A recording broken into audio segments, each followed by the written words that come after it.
Before we sign, I just want to say a few words in English and Spanish. I think this is just another step in the continued growth of our relationship between our two countries. This MOU reflects that continued cooperation. In fact, as we were commenting in our meeting a moment ago, we've always had strong links between the United States and Paraguay. Those links have only grown stronger. And agreements like this and others that I hope will happen in the future will begin to create, real concrete progress, institutionalize the deep ties between our two countries moving forward, so that they're not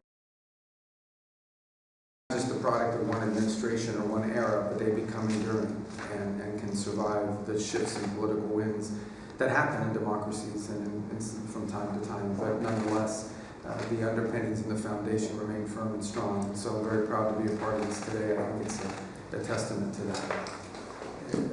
En español lo que quiero decir es que obviamente la relación entre Estados Unidos y Paraguay siempre ha sido muy cercana, muy fuerte, pero lo que hemos visto en el último año y medio ha sido increíble. La relación entre ambos países ha crecido de manera histórica y a través de este entendimiento que tenemos hoy simplemente es evidencia de eso.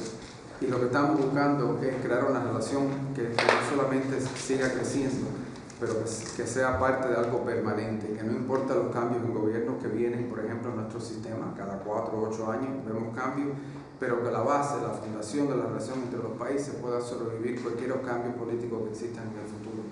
Pero le puedo decir que nosotros, obviamente yo cuando era senador, me interesaba mucho la relación entre nuestro país y Paraguay, pero ahora como secretario de Estado se me hace más fácil todavía contribuir a este esfuerzo.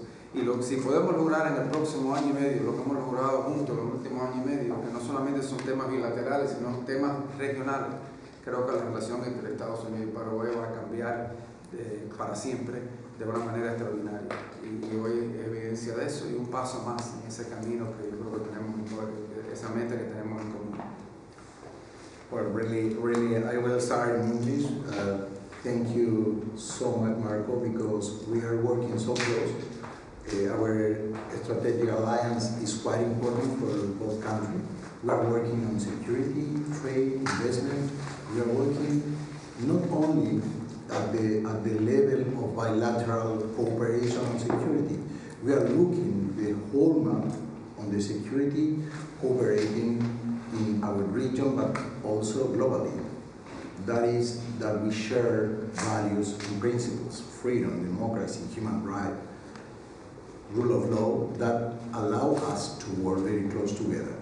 I would like to thank, through this agreement today, we are still deepening our cooperation. And thank you so much, Marco, because your work is quite hard for us.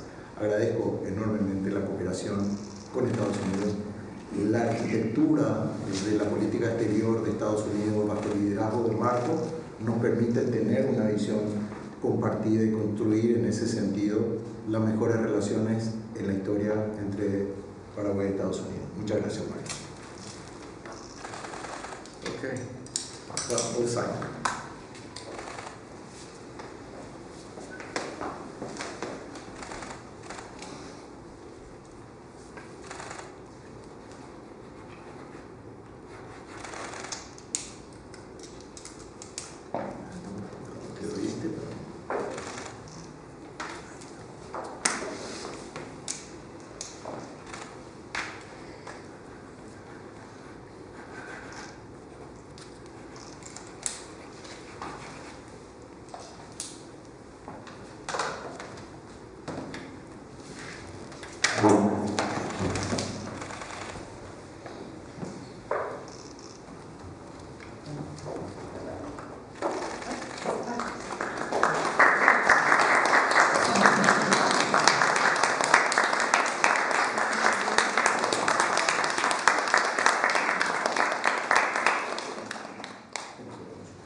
I'm sure you saw a Newsweek cover saying what Trump got right in Venezuela, and we want to know when can we expect elections in Venezuela?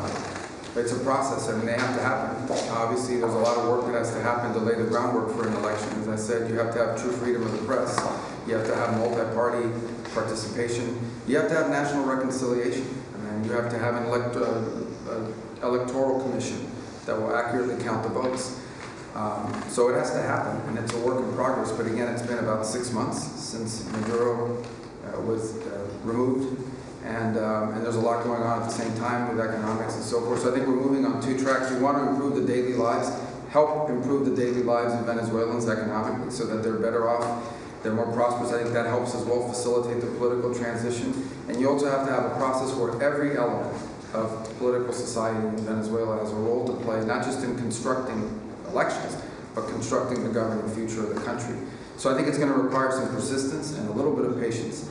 Not years, but certainly months and weeks. It's going to take some time to get there. You're dealing with a system that's been in place now for almost 3 decades. So it's not going to be from one day to the next. If you look at the transitions in Eastern Europe after the fall of the Iron Curtain, if you look at Paraguay, a country that undertook a transition from authoritarianism to democracy, it took them almost 3.5 years to complete that process. These things are difficult. They don't happen. I know we are all used to instant results, or at least expectations of instant results. But if you want to do it right, what you want to have is a democratic transition that happens, that brings society together, where there's a national reconciliation, where you have political parties that are able to openly and freely participate, where you have an electoral count, but you also have an economy and a country whose institutions are functioning so that they're not inheriting a disaster, they're not inheriting a reconstruction process, they're inheriting a functional state.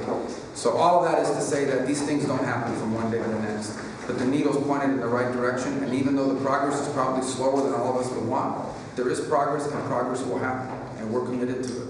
Secretary, can you speak about the latest on Iran and whether we're close to reaching a deal? We've seen the messaging from the Qataris about their mediation. How do you see the possibilities of a deal with Iran and with their talks? Well, I think there's 2 things to talk about when there's a deal. There's the big deal, which is the one that has to do with their nuclear ambitions. They can never have a nuclear weapon. The president's been cleared about that. So the denuclearization of Iran is the ultimate deal. I think the immediate deal, and the one that you're seeing a lot of focus on, is the Straits. The Straits, there are ships moving through the Straits. There's oil moving right now through the Straits. So the Straits are open.